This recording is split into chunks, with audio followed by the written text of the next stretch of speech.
ختم کرنے کا ذریعہ ہے۔ یہ میں ایسے ہی نہیں کہہ رہا، بلکہ سرکار نے جنت میں جانے کے لیے یہ فرمایا کہ صدقہ کرو، خیرات کرو، زیادہ سے زیادہ کرو، تبھی یہ عمل جنت میں لے کے جائے گا۔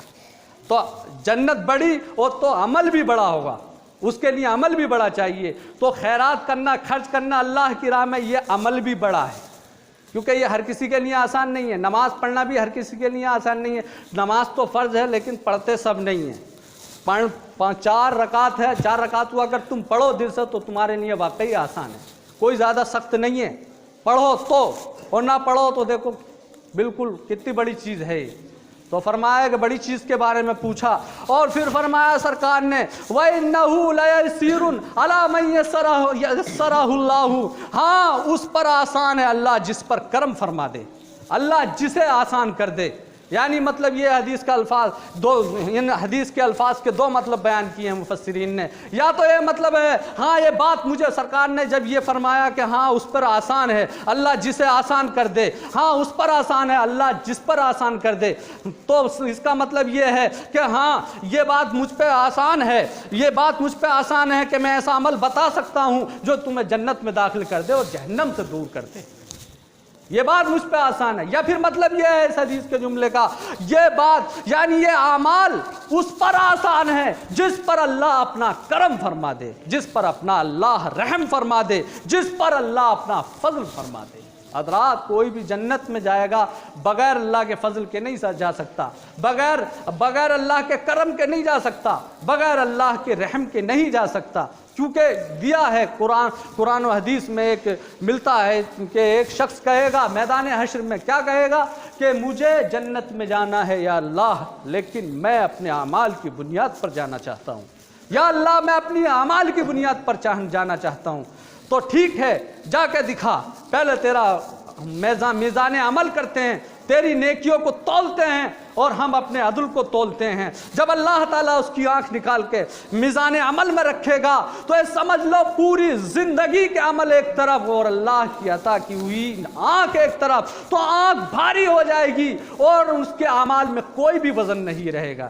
اعمال تو جناب صرف اللہ کا فضل حاصل کرنے کے لیے، اللہ کو راضی کرنے کے لیے ہیں۔ اگر ہم کسی انسان کو راضی کر لیتے ہیں تو مسجد مدرسے کے لیے لاکھوں روپیہ لے لیتے ہیں، اور اگر ناراض کر دیتے ہیں تو ہم 1 روپیہ بھی نہیں لے پاتے۔ تو اعمال صرف اللہ کا فضل حاصل کرنے کے لیے ہیں، اللہ کی رضامندی حاصل کرنے کے لیے۔ جب مالک و مختار راضی تو سب کائنات انسانوں کی ہو جاتی ہے، سب جنت انسانوں کی ہو جاتی ہے۔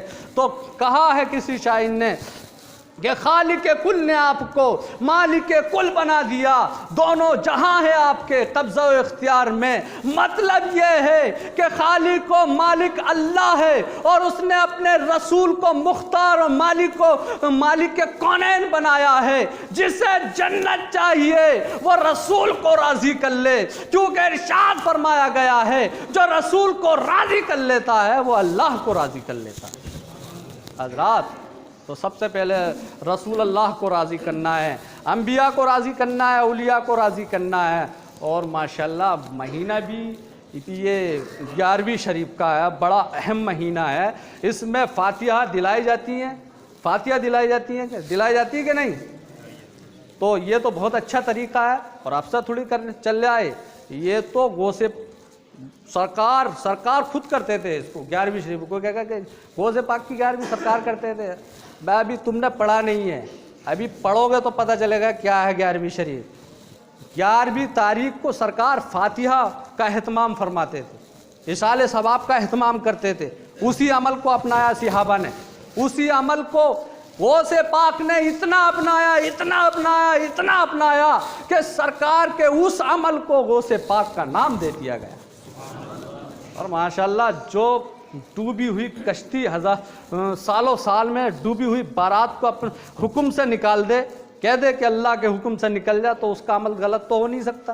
بھائی بڑی اہم فاتحہ ہوگی نا، تو اسے زیادہ سے زیادہ دلاؤ، زیادہ سے زیادہ صدقہ کرو، اس میں کوئی اعتراض کرنے کی ضرورت ہی نہیں ہے۔ زیادہ سے زیادہ اللہ کی راہ میں خرچ کرو، مسجد میں دو، مدرسے میں دو۔ حضرات سن لیجئے، فرمایا گیا، پوچھا معاذ ابن جبل نے صحابی رسول ہیں، بتائیے اللہ کے رسول ہم جنت میں ہمیں جنت میں داخل کر دے، ایسے عمل بتائیے۔ اللہ کے رسول صلی اللہ علیہ وسلم ارشاد فرماتے ہیں تعبد اللہ، تم اللہ کی عبادت کرو۔ تو حضرات اللہ کی عبادت کرنے کا حدیث میں دیا ہے، کیونکہ عبادت کا ذکر بعد میں آیا ہے اور پہلے اس سے پھر عبادت کا ذکر ہے، تو بتایا گیا یہاں عبادت سے مراد اسلام ہے، یعنی اسلام لاؤ، ایمان لاؤ، کیونکہ ساری عبادت کی جڑ جو ہے وہ ایمان و اسلام ہے۔ جب تک تمہارے پاس نہ ایمان نہیں ہے، اسلام نہیں ہے، تمہاری عبادت کوئی بھی قبول نہیں ہے۔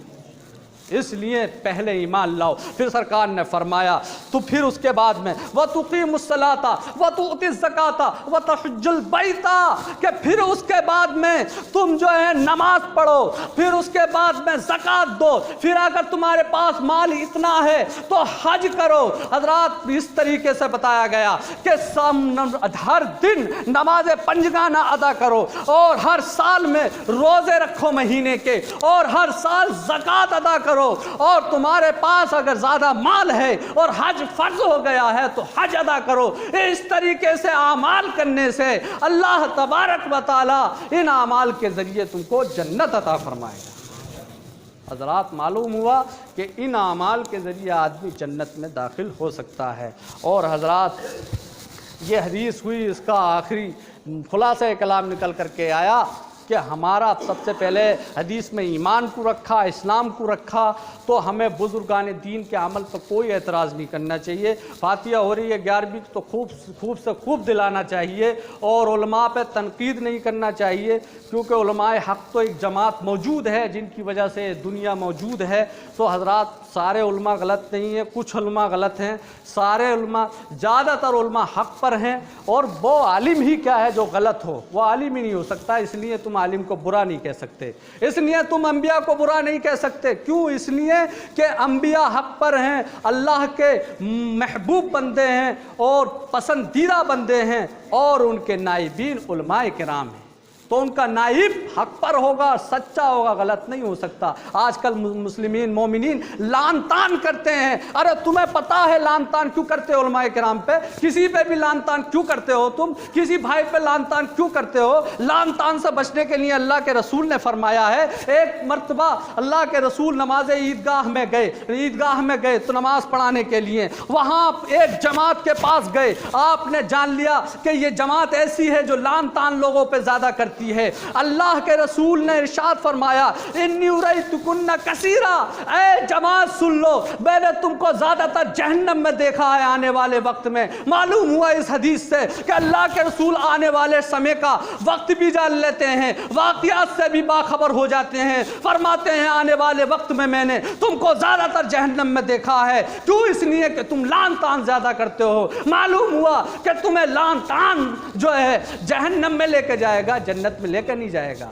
معلوم لان تان سے بچو اور بزرگان دین کے اعمال پہ اپنا عمل کرو، کیونکہ اللہ نے فرمایا اہدنا الصراط المستقیم۔ ہر پنجگانہ نماز میں یہ دعا کرتے رہو، اللہ ہمیں اولیاء کے راستے پہ چلاؤ، اور چلا علماء کے راستے پہ چلا، انبیاء کے راستے پہ چلا۔ تو غلط راستہ نہیں ہو سکتا اولیاء کا، علماء کا راستہ غلط نہیں ہو سکتا، اولیاء کا راستہ غلط نہیں ہو سکتا، انبیاء کا راستہ غلط نہیں ہو سکتا۔ صحیح راستہ علماء کا، انبیاء کا، اولیاء کا ہے، کیونکہ ان کو صراط مستقیم فرمایا ہے اللہ تعالیٰ نے۔ یہ ہمارے صراط مستقیم ہے، ولی ہمارے صراط مستقیم ہے، اور عالم ہمارا صراط مستقیم ہے، حافظ ہمارا عالم صراط مستقیم ہے، امام ہمارا صراط مستقیم ہے، ولی ہمارا صراط مستقیم ہے، اور نبی ہمارا صراط مستقیم ہے۔ معلوم ہوا کہ ہمارے صراط مستقیم ہے۔ کوئی بھی فاتحہ اگر ان سے منسوب ہے اور ثابت ہے تو دلانی پڑے گی، نہیں دلاؤ گے تو حسد ہے تمہیں غوث اعظم سے، حسد ہے تمہیں نماز سے، نماز کی دعا سے، کیونکہ دعا میں کہا جا رہا کہ ان کے راستے پہ چلاؤ۔ جب ان کا راستہ فاتحہ ہے تو فاتحہ دلاؤ، کیونکہ فاتحہ میں کتنے بڑے فائدے ہیں، فاتحہ میں کتنے بڑے بے شمار فضیلتیں ہیں، یہ تم کیا سمجھو، دلا دو۔ کیا اس میں راز ہے، کیا اس میں کیا مطلب ہے، یہ تمہیں اللہ تعالیٰ دکھائے گا۔ فَمَن يَعْمَلْ مِثْقَالَ ذَرَّةٍ خَيْرًا يَرَهُ وَمَن يَعْمَلْ مِثْقَالَ ذَرَّةٍ شَرًّا يَرَهُ۔ ذرہ برابر نیکی کرو گے تو وہ بھی اللہ تبارک و تعالیٰ تمہارے سامنے پیش فرمائے گا، اور ذرہ گناہ بھی کرو گے تو اللہ تبارک و تعالیٰ تم کو وہ بھی پیش فرمائے گا۔ تو حضرات ذرے ذرے کا حساب و کتاب ہوگا۔ اللہ تبارک و تعالیٰ سے دعا ہے کہ میرے اس بیان کو قبول فرمائے، اور کوئی بولنے میں خطا واقع ہو تو معاف فرمائے، ہم سب کے علم و عمل میں رحمتیں برکتیں عطا فرمائے۔ استغفر اللہ ربی من کل ذنب واتوب الیہ۔ اور جن حضرات نے سنتیں نہ پڑھی ہوں وہ حضرات سنتیں عطا فرما لیں۔